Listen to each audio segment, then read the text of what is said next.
bersyukur nak Islam jong unongsan Hima.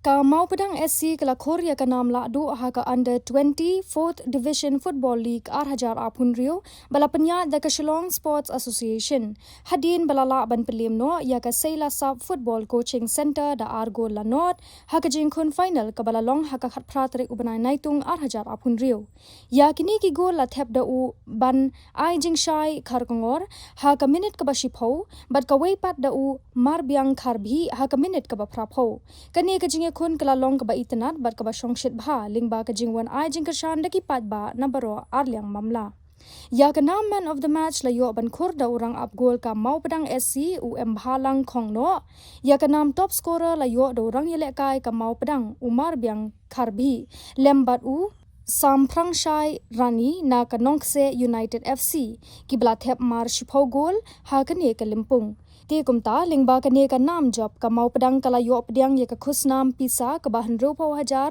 ringkat ka trophy bat ka Seila Sub kala yo lai pho hajar tingka ka bas ngautanat ka long ba ki ne ki kin hun kin yo banishim benta sa ka Champion Cup ka ban penlong biang menta usnem namar dei tang ki Lahduh bat ki bawan baar kin yo banishim benta ha ka ne ka limpung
medal.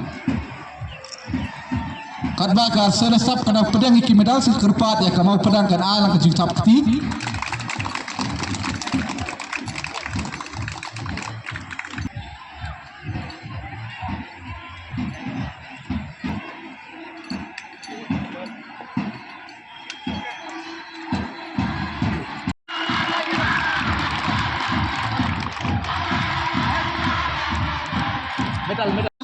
Jongka 4th Division Under 20 Football Tournament jongka SSA.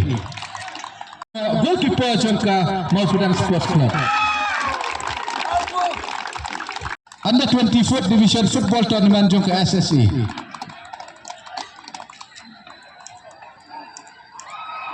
Marbiang Kharbi.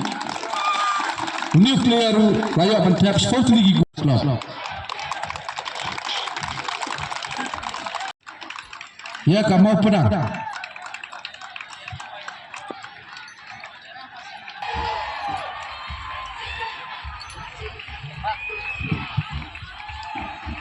Kum ka jipun kep lang ya berok kendan South League team. Ka kerpat ya berok team